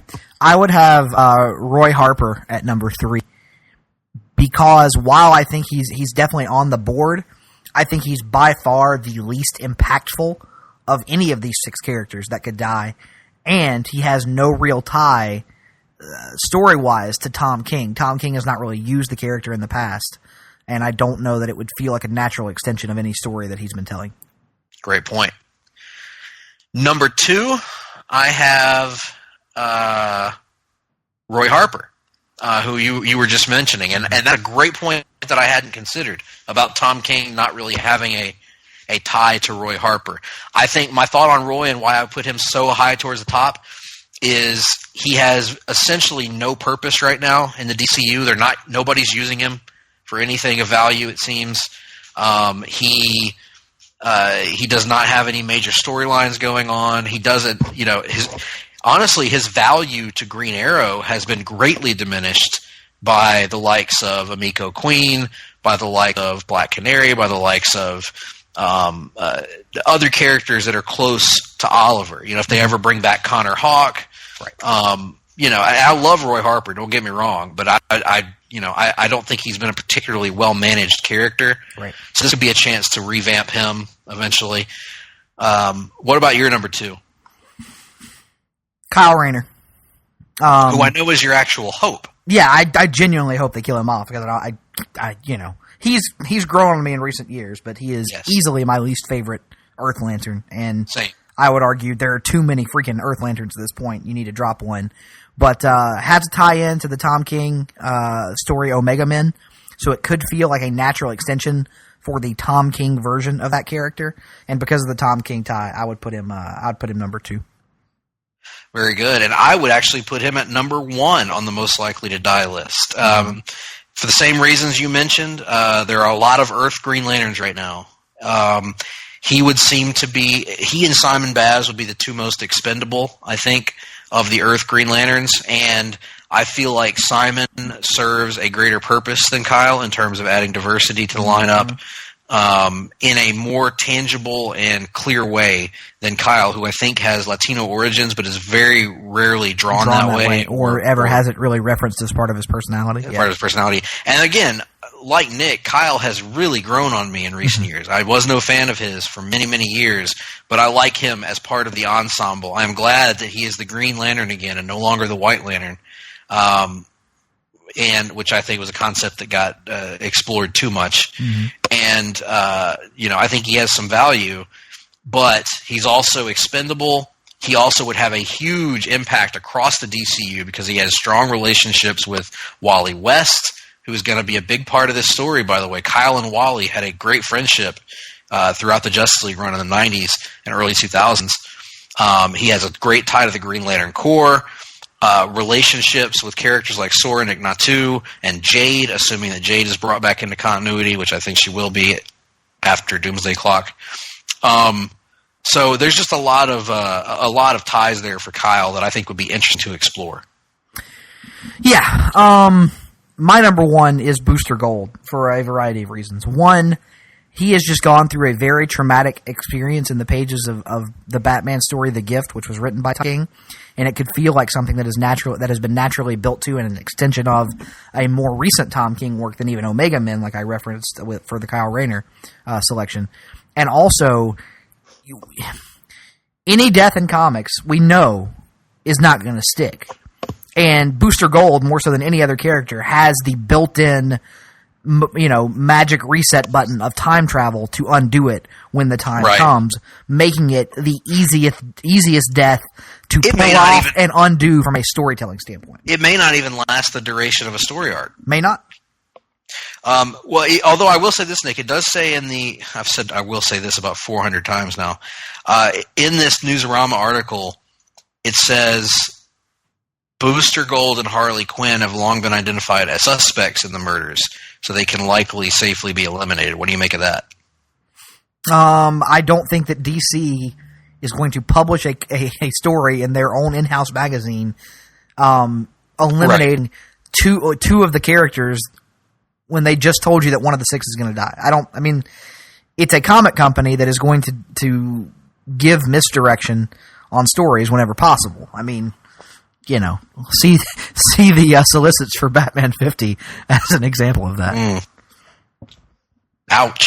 I don't believe anything they say. I'm sorry. They're janky promoters to reference a little seen and little appreciated Mike Epps movie. Except unless they'd like to pay us as sponsors on our show, in which case we'll be glad to tell the people that they can believe every and anything that DC Comics tells them. Indeed. You know who else you can believe everything they say, Nick? Who's that? The makers of Blue Chew. And when they say that it's going to get your gimmick rocking, trust me, folks, it's going to get your gimmick rocking. And hey, when the gimmick is a rockin', she will come a knockin'. Indeed. Blue Chew. BlueChew.com. Use the promo code HTF69. That's right. Amen, Stevie. That's right. Well, speaking of Sugar the Macchies, let's move over to another DC Comics story this week, and that is the formal announcement of a year-long 80th anniversary Batman celebration in 2019. It will include the release of Detective Comics number 1000. Of course, Batman debuted March 30th, 1939 in Detective Comics 27. Peter Tomasi and Doug Mahnke are taking over Detective in December to build towards this issue. Tom King's run will still be going on. We don't know any details of this, but there's going to be a bunch of artists involved in number 1000, and it's a year-long celebration, so you can bet your bottom dollar there's going to be a massive Batman crossover in which he will appear in everyone's book under the sun. To which some might say, Nick, how is that different from any other year? The difference is I think you're going to have high-quality creative teams with both Tom King and Pete Tomasi leading the way, and a very high level of hype from DC Comics behind it rather than your average run-of-the-mill Batman crossover. It is the 80th anniversary. It is the 1000th issue of Detective Comics. I'm fairly sure there will be something of import, that happens rather than something like, Night of the Monster Men, which is the last crossover I can remember that was not really important at all. So I think they will put a bit more effort into this Batman crossover than your average one. But yeah, certainly the point stands taken that DC has never had any shortage of celebrating of Batman. So, this is certainly a great occasion. Detective 1000 is a landmark issue. It's going to be interesting to watch. I hope that it gives us something good, and I hope for. I just know what's going to happen, Nick. I just know it. I know what this is going to be. I know we're going to get another massive crossover, and I know that Dick Grayson is going to get pummeled in the process. You better be more concerned than that. Jeff Johns is no longer around in a leadership role to protect your boy. So Danny D is sharpening the knives as we speak, I think. Speaking of dysentery, Danny D. Let's get away from that, and let's get to a title that used to mean as much to me as Batman does. And that is Uncanny X-Men. We announced a couple episodes back with Ben Morse that Uncanny X-Men will be returning. Well, we've gotten a couple of details about that. First of all, we got the cover of issue number 1, which seems to reveal the core team of Uncanny X-Men. At least that's the theory here. Including, here's the characters that are listed here. Cannonball, Jubilee, Beast, Iceman, X-23, Storm, Jean Grey, Nightcrawler, Bishop, and a Psylocke that appears to be in her original British body rather than the Asian body that she inhabited in the early 90s. Long story there, folks. We'll talk about it perhaps on a show that we're planning for our PTBN Comics future. But that notwithstanding, this cover shows a couple of interesting changes to the X-Men from what we're used to. Bishop's a good guy again. Maybe that's been happening in the comics already. I don't know. Nightcrawler has a beard for the first time I've ever seen. Jean is in a very 90s-inspired outfit, which I think we've seen recently. Jubilee is in her 90s outfit. Iceman's got the spikes going on. Of course, we mentioned Psylocke. And the most interesting thing here is that Beast is drawn here to look like a blue version of either Swamp Thing or perhaps Etrigan the Demon. You are highly critical of virtually every Beast redesign that I have ever Well, here's seen. the problem. Here's the problem. Pick a freaking design and go with it. That's my issue. It's like and I haven't read the comics in recent years. I don't know if they would explain it the same way, but though I never liked Grant Morrison's secondary or tertiary mutation explanation for why Beast suddenly started looking like a cat. I hated that.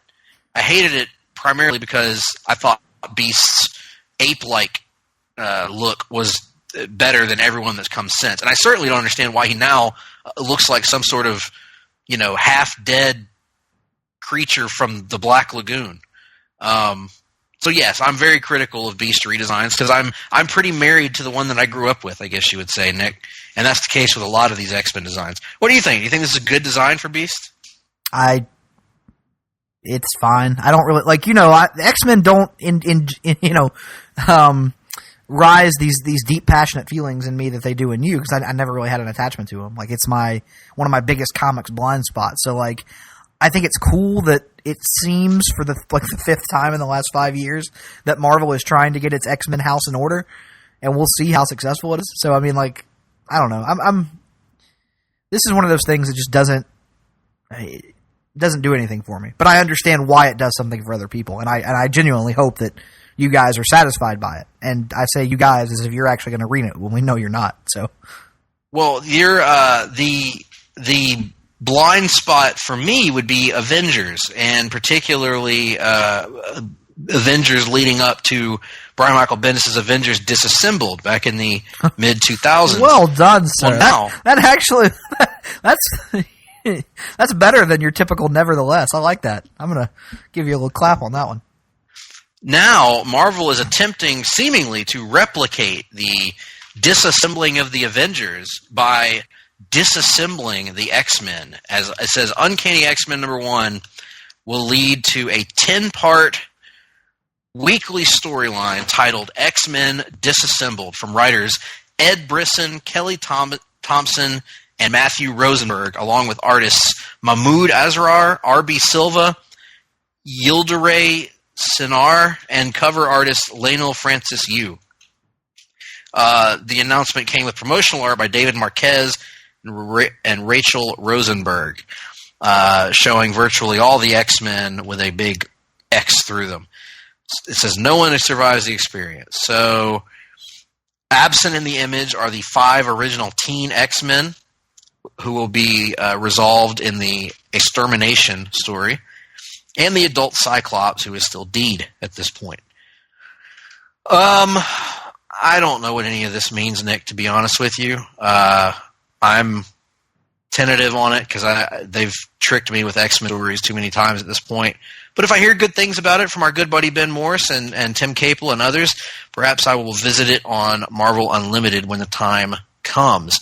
But for now, not really. I can say I'm not feeling it. It might be good. I just don't know much about it. Yeah, I mean, like, I think if they're using the spirit behind the original Brian Michael Bendis Avengers Disassembled, which was essentially to burn the house down so that you could rebuild it from the foundation, as someone who's never, again, doesn't have a lot of X-Men knowledge and doesn't know the level of frustration, but just kind of hearing the feelings that have been out there in the ether for the last few years, that seems like a good idea. It seems like an idea to, do a hard reset for the X-Men, for the lineup, and try to build a new foundation for the franchise going forward. So we'll see if it works out. Well, perhaps instead, Nick, they could John burn the house down. Oh. How you like that for a transition? So, the legendary writer and artist, John Byrne, who we have talked about on this show, Nick, not in the too distant past, because we reviewed his Superman the Man of Steel, if you recall, the miniseries from the 80s, and we had very high praise for it. Talked about how well it holds up. Well, John Byrne has very much faded from the public eye in the last couple decades, and is mainly seen being bitter online about things, a lot of times anyway. And so you might think, hey, why are we talking about John Byrne? Well, as it turns out, there is a chance against all odds that John Byrne could be working with Marvel Comics again in the near future. They, of course, had a bitter and acrimonious breakup 18 years ago in 2000 when Marvel canceled his ongoing X-Men series at that time with very little notice, X-Men The Hidden Years.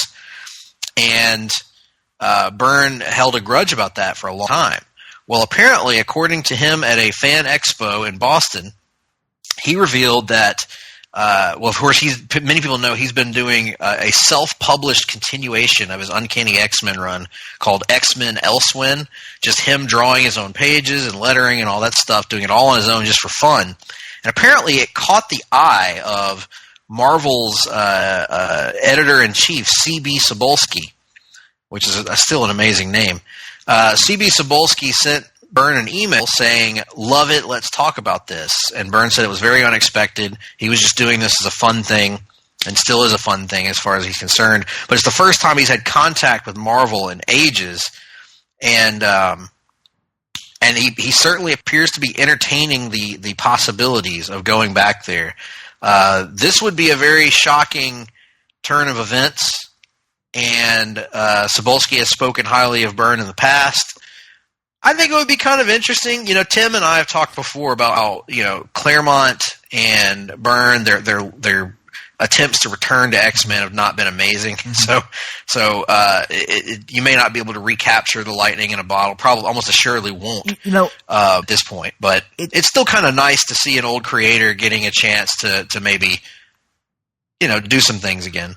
Well, and he's an older fellow, so if he does come back, I don't know that he can handle a series on his own. So may I propose if Marvel could pull where you're going. Could pull from their current crop of creators to give him a collaborator, if you will, a partner in crime. I like it. I mean, who wouldn't want to read a John Byrne, Mark Waid collaboration on the X-Men? I think that's perfect. I thought that was where you might be going, Nick. And we're going to be the first to advocate for this right now. I think we need to start the hashtag Byrne Waid X-Men and make this trend worldwide and get this to happen. Just think if we could bridge and bring together these two titans of comics.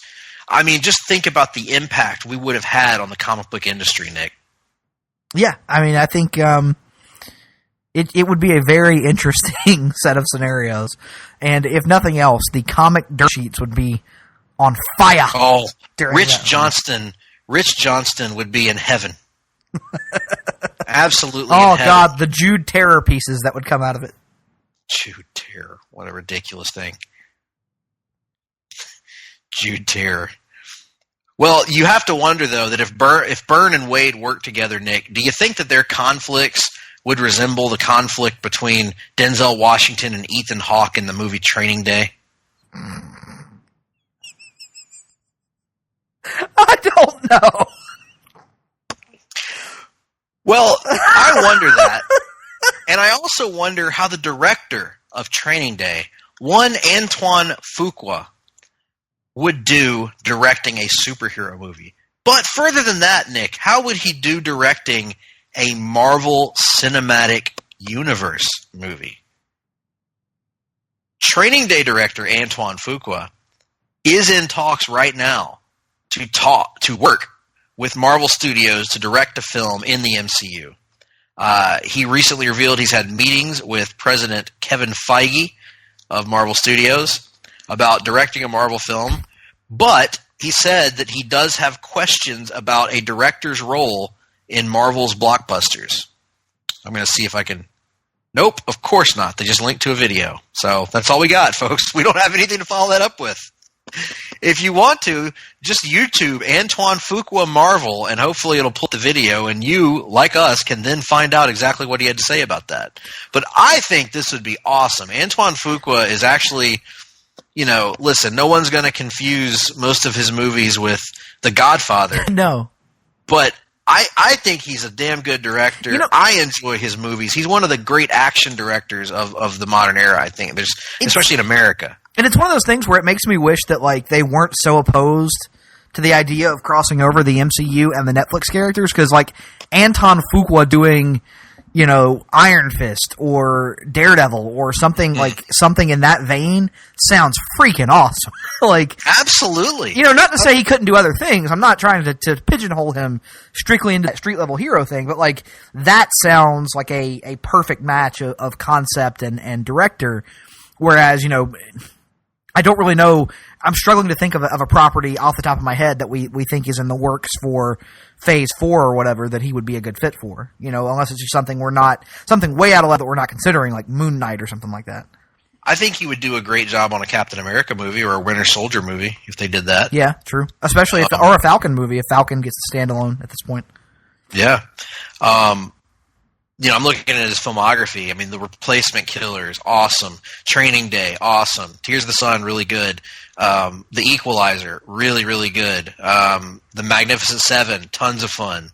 I mean, he's just. I love his feel, especially after seeing The Magnificent Seven. I think he could pull off a team movie really well if he was asked to do that. So I think that would be a great choice. I hope it happens. I think it would be cool. I think that'd be pretty cool. Yeah, I do too. What I don't think is going to be cool is Silver and Black. And apparently neither does the studio, because Silver and Black is not going to happen. This, of course, was the Sony movie that was going to team up Silver Sable and Black Cat. So instead of that, we're apparently going to get standalone movies separately for the Black Cat and Silver Sable. Black Cat will be the first one to go into production, presumably because she's the character that most people have actually heard of the two. And they say they're being faithful to comics, which is going to be very difficult without Spider-Man involved at all, as Black Cat is primarily defined by her relationship with Spider-Man, sadly enough, and also by the fact that she's a pretty blatant ripoff of Catwoman. So this is the story here. It says director Gina Prince Blythewood is unlikely to remain on board to direct either of these movies. Nick, I know you're just worked up about this Sony universe that includes Morbius, Kraven the Hunter, Silk, and Nightwatch, possibly Jackpot. I mean, I know you're really rip-roaring to go on this, but what are your thoughts on a Black Cat movie and a Silver Sable movie? I'll believe they're actually going to happen when I see them. Do you want them to happen, Nick? Not really. Can I just say what I said to you off the air when the story first broke last week? Sure. What if you'd said no? That would have been funny. Anyway, Black Cat movie does really very little for me outside of obvious adolescent boy-related reasons. Silver Sable, I think there's a good movie in there, or at least an intriguing movie, because I don't know much about Silver Sable. I know that it has to do with being an international mercenary that runs a mercenary organization. I think that there's something interesting in there, in a woman-led international espionage movie with somebody that's a mercenary for hire and a badass in the vein of, maybe like a serious Deadpool, or in the vein of a Deathstroke or someone like that. I think you can get a pretty compelling movie out of that, personally. I think it would be harder to get a good Black Cat movie unless you just blatantly ape Selena Kyle, and I wouldn't appreciate that very much, given that DC can't seemingly do anything right with their movies. So, yeah, and Sony's track record not very strong at this point, so we'll see. Unlikely to happen, but supposedly they're planning on it. Yeah, I mean, you know how back, last year, or not even last year, God, when we first started doing the podcast, and it felt like for months we were covering the build-up to Justice League and talking about all these DCU plans, and I kept saying, we are one Justice League bomb away from this all going straight to hell. We are one Venom bomb away from all this stuff going straight to hell. In my opinion. I don't want this to happen. I will go see it on opening weekend and hope that it's good, but my official prediction is that Venom will bomb. I guess it will have a strong opening weekend. Right. And then it will crater, is my prediction. Here's the thing, is I think the term bomb has kind of been redefined in the modern context, remember when the disappointment was that BVS didn't make $1 billion, and then it was considered a disappointment? Yep. I think Venom will wind up be considered a moderately successful action movie had it been released a decade ago. I think in the current climate, it will make its money, it will make a small profit, and it will be considered a bomb even though it made money for Sony, is my opinion. Fair. I'm not suggesting it's going to lose money. I think that it will have a hard time making any kind of a profit for the studio, right? Of a significant manner. And then to close things out this week, we've got a little bit of story out of the DC Universe original series that they're doing here. Doom Patrol. The lead character in this is going to be Vic Stone, a.k.a. Cyborg, or at least one of the main characters in this. And they finally cast Cyborg in the form of the first Purge actor, Joyvan Wade. He will be playing Cyborg, who is described as charming and sarcastic, may be connected to every computer in the world, but he struggles to maintain the connections that make him human. Desperate to gain acceptance from the outside world, Vic harnesses the curse of his cybernetic body and uses his powers as the ultimate hero for the digital age. Now, what I find interesting here is I'm looking at this actor, Joyvan Wade, and he looks, I don't know how old he really is. He looks very young. He looks much younger than Ray Fisher looks to me. Would you agree with that, Nick? I would. And I think that's interesting, and while I'm not ever going to knock Ray Fisher, I thought he was one of the most interesting parts of Justice League and did a good job. But I think this is definitely an indication perhaps that they're aiming younger with the character of Cyborg and portraying him in a less, perhaps anyway, in a less, a more Teen Titans inspired manner than what we've gotten on the big screen. Because you have to imagine that, I mean, based on what we've seen out of Titans so far, that one trailer that looks ridiculous, but in a bad way. I think Doom Patrol is going to lean more into the weirdness to kind of help distinguish itself from Titans, And I think having a lighter version of Cyborg probably fits into that somewhat. So we will see. Yes, I hope you're right. I've actually got, Greg, a surprise addition to the rundown that literally just broke about 15 minutes ago. If you'd care to hear it. No, I wouldn't. Okay. No, I'm just kidding. I would. Variety is reporting, and God help us, we were not going to cover this story on the rundown this week. We had said no, and then this literally broke like 15 minutes ago. Variety is reporting that Disney president or Disney studio chairman Alan Horn met with James Gunn, and the decision has been made by Disney and Marvel to stand by their removal of James Gunn from the project, but that his script will be used for Guardians of the Galaxy Volume 3. However, whoever the new director is will be given an opportunity to take a polish on that script if they so choose. Oof. Interesting. Well, that's kind of what I would happen, Nick. I did not think he would be reinstated. But still a little disappointed in that, honestly. I was hoping to be completely honest, I was hoping he would come back because I think it would be for the betterment of the movie. But there's lots of factors at play here. Very complicated and convoluted situation. Yeah, it's going to be interesting to see how this affects particularly Dave Bautista. So we'll see, I guess. And you wonder if that could create a domino effect that could eventually bleed into the Wrestling Minute.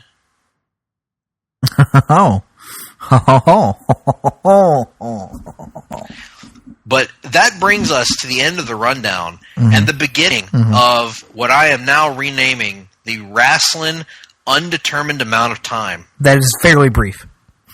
Yes, it's not a wrestling podcast at this point. Exactly. So over the weekend, I spent a great deal of time, more time than I would care to admit, catching up on the G1 Climax tournament, which concluded over the weekend. I caught up on all the matches, the big matches I had missed in the prior week, and watched almost all of the G1 singles matches over the weekend. Of course, concluding with a spectacular final match between. Well, I don't want to spoil it for those who, or maybe I don't know. What should we do, Nick? No, we'll avoid spoilers for this weekend. No spoilers, but the final match was incredible. Highly recommend it. Emotional, everything in between. Just an amazing tournament, Nick. And I have to say, this was again, another have to say. I'm going to have to break myself of saying I have to say. I must, because it's very late. It's very close to I must say. And I don't want to turn into that guy. So this was my first G1 tournament, watching it from beginning to end. I've seen matches on Access TV before, but I only got Access TV this year full time. And to me, this was my first time seeing the tournament as it's going on, and it definitely won't be my last. It was an incredible experience. I know maybe there's a tendency to get jaded on stuff when you watch it every year. For somebody that's a newcomer, it was mind-blowingly amazing. Just great main event after great main event. All kinds of awesome undercard matches. Everybody out there trying to steal the show. Wins and losses mattering throughout the entire tournament to the point where the audience, both at home and watching at home and also in the arena, is living and dying on every kick out, every near fall. It really incredible tournament, Nick, that reminded me of how simple wrestling can be and how great it can be in that simplicity. Right on. Yeah, it was a great tournament. I love the concept, and I totally get the hype now. So, yep. There you are. And other than that, other things going on in wrestling, the build to SummerSlam is going on. We have SummerSlam this Sunday. Monday Night Raw was a show that happened. SmackDown, I have not watched all of yet, but I liked what I saw of SmackDown, and appears to have been another solid show from the Blue Brand. Any predictions for this Sunday night, Nick? Roman Reigns does not leave the building as the Universal Champion, one way or the other. Oh, interesting. Very interesting. I think he does leave as the Universal Champion, but I think it's not a sure thing. It's far from a sure thing. Every time I thought it was a sure thing, I have been wrong. So it's a very shaky prediction on my part. I also predict that Carmella will not leave as the SmackDown Women's Champion. However, Alexa Bliss will leave as the Raw Women's Champion. Fair enough. And that brings a close to the Wrestling 5 minutes. Absolutely. And with all that being said, Nick, what do we have coming the people's way? I would argue that's a better question for you. What do we have coming the people's way next week? Well, the endeavor will be made to produce a Long Book Hunters episode. May I offer you what has been suggested by certain other individuals in place of that Long Book Hunt? Yes. Certain individuals have requested that HTF air a backdoor pilot for another comic podcast that was pitched to you not long ago. And the argument is because you won't have to do the long book, you'll be more willing to do it. We'll have to discuss this during a certain time-honored tradition, which we will discuss off the air. But I will endeavor to do the long book. And I am, by the way, I've already agreed to do the pilot of said episode. Mm-hmm. So that's not a question of whether that's going to happen at some point. But I would like to read this story. We're trying to do. Let's reveal a little bit of the sausage making here, Nick. Mm-hmm. We're trying to do a long book hunt on the Kurt Busiek and George Perez Avengers run of the late 90s. And yet the trade collection, instead of being a typical trade, from what we can find online anyway, the trade collection, instead of collecting your typical 5 or 6 story arc, 5 or 6 issue story arc, collects apparently the first 11 issues. And for a slow reader such as myself, it is extremely intimidating to try to read and these are not, and I can say I've started the first issue, and it is not a what I would consider to be a terribly fast read, as I am trying to get caught up on who the hell all these people are and what's going on and all this other stuff. So and it's like 34 pages too. So I'm trying to get through that, and I feel like maybe once I get to the first issue, it'll read a lot faster after that, and I'll be able to get through it. If not, then yes, we may have to do this backup episode and push the long book to next month or the month after. Probably push it a considerable amount, since we already have a long book locked in with a special guest for the month of September, and of course October marks the return of Walking Dead month. So true. Well, anything else you want to add for the listening public there, Nick, before we bid them adieu? Fuck Riverdale. And fuck the the Miami Marlins and Jose Urania. Jose Uranus. Good Urania. Lord. Fuck him. Well, I don't know this man, but you know what? If Nick says fuck him, there's one thing I've learned. It's that it takes a lot for Nick to have an issue with someone. That's right. I'm generally a personable, easygoing, easy to get along with guy. So that's right. If I have a problem, you know there's something wrong. You really help the content integration here at Place to Be Nation and Place to Be Nation Pop. You help us take a synergistic approach to building the infrastructure. They're giving you the go-home cue, so... You know, you really help us... Oh, folks, wait a minute. What's this? We're desperately out of time. Folks, ladies and gentlemen, stay tuned for Robin Hood. Hard-Traveling Fanboys, Hard-Traveling Fanboys, Hard-Traveling Fanboys, Hard-Traveling Fanboys. You vicious little son of a bitch. They're indivisible. They're microwavable. No, Mr. Eddie. Ooh, Hard-Traveling Fanboy, oi, oi, oi, oi, oi, oi, oi, oi. Are you going to give me fucking anything on this show, or why are we even here?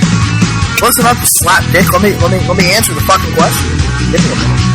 Well, Klondike Bill told me that if he ever came across a woman who was extremely clean and well kept, he would tell her to put on a pair of sweatpants and a sweatshirt, go take a 2-mile jog, and then come back and see him when she was done. I believe it was quite sudden and painful. Hard-Traveling Fanboys, Hard-Traveling Fanboys, Hard-Traveling Fanboys, Hard-Traveling Fanboys, Hard-Traveling Fanboys, Hard-Traveling Fanboys, Hard-Traveling Fanboys. Hard-Traveling Fanboys, Hard-Traveling Fanboys, Hard-Traveling Fanboys, Hard-Traveling Fanboys, Hard-Traveling Fanboys, Hard-Traveling Fanboys, Hard-Traveling Fanboys.